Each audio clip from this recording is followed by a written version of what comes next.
చాలా సేఫ్‌గా గేమ్ ఆడుతున్న దివ్య. మనం మాట్లాడుకుందాం. దానికన్నా ముందు ఈ షాట్ ఫస్ట్ టైమ్ ఎవరైతే చూస్తున్నారో వాళ్ళందరూ please do subscribe BB talkies Telugu.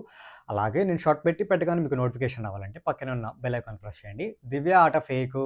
ఆవిడ చాలా మాస్క్ పెట్టుకొని సేఫ్‌గా ఆడుతుందని ఆల్రెడీ మనం మాట్లాడుకున్నాం. అందరికి తెలిసిన విషయమే. బట్ ఈరోజు ఎపిసోడ్‌లో అది 100కి 200% పిక్చర్ అనమాట. బొమ్మ బొమ్మ బ్లాక్ బస్టర్ అన్నట్టు క్లియర్ అయిపోయింది నాకైతే. ఎందుకంటే మన ఎవరి వల్ల మీ ఆట ఆగిపోతుంది అనుకుంటున్నారో, ఎవరి వల్ల మీ ఆట ముందుకెళ్ళట్లేదు, ఎవరి వల్ల మీ ఆట స్పాయిల్ అవుతుంది అనుకుంటున్నారో అని ఒక టాస్క్ ఇచ్చారు నాగార్జున గారు. సో, అందరూ కాకరకాయ చూసేయాలనమాట నోట్లో. దాంట్లో అందరూ రకరకాల రీజన్స్ చెప్పారు. కొంతమంది నాకన్నా స్ట్రాంగ్ కాబట్టి నేను ముందుకెళ్ళలేకపోతున్నానని చెప్పి రకరకాల రీజన్స్ చెప్పారు. బట్ మన దివ్య వచ్చి భరణి గారికి ఇచ్చిందనమాట. సో, నేనైతే ఎక్స్‌పెక్ట్ చేయలేదు. ఎందుకంటే కొంచెం డ్రమాటికల్‌గా ఉండిద్దేమో అనుకున్నాం. బట్ భరణి గారి నోట్లో ఏసి ఏమని చెప్పిందంటే, ఈయన విషయం అయితే నేను హార్ట్‌తో ఆలోచిస్తాను సార్. మైండ్‌తో ఆలోచించను. నేను గేమ్ ఆడలేను అని చెప్పింది. మరి హార్ట్‌తో ఆలోచించే దివ్య మొన్న మాధురి ఇష్యూ అయినప్పుడు నేను కెప్టెన్‌గానే మాట్లాడానని ఎందుకు చెప్పింది? అంటే అబద్ధం ఆడినట్టే కదా! క్లియర్‌గా తెలిసిపోయింది కదా!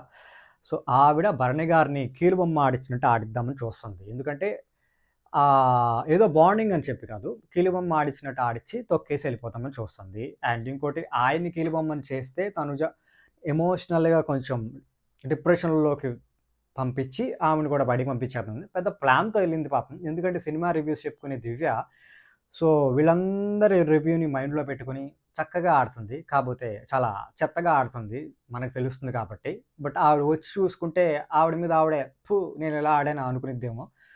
బట్ ఫేకు, మాస్కు అన్నీ తెలుస్తున్నాయి. బట్ ఆవిడని గుడ్డిగా నమ్మిన భరణి ఎన్ని రోజులు హౌస్‌లో ఉంటాడో ఆయనకి కూడా క్లారిటీ లేదు. సో, వీళ్ళిద్దరూ కలిసి తనుజ మీద ఏమైనా బ్యాక్ స్టాపింగ్ ప్లాన్ చేస్తారా? లేకపోతే దివ్యనే భరణి గారిని కట్టప్ప పొడిచినట్టు పొడిచి బయటికి పంపించేసిందో చూద్దాం. అంటే ఆవిడేం చేయాల్సిన పని లేదు. జస్ట్ వాళ్ళిద్దరూ అలాగే మాట్లాడుకుంటా క్లోజ్‌గా ఉంటే ఆటోమేటిక్‌గా జనాలు భరణి గారికి ఓటెయ్యరు. దివ్యకి కూడా ఓటెయ్యరనుకోండి. బట్ ఫస్ట్ భరణి గారిని పంపించేస్తారు. తర్వాత దివ్యని కూడా సాగనంపుతారు. నీ సేవలు చాలు మీరు బయటకొచ్చేయండి అని చెప్పి.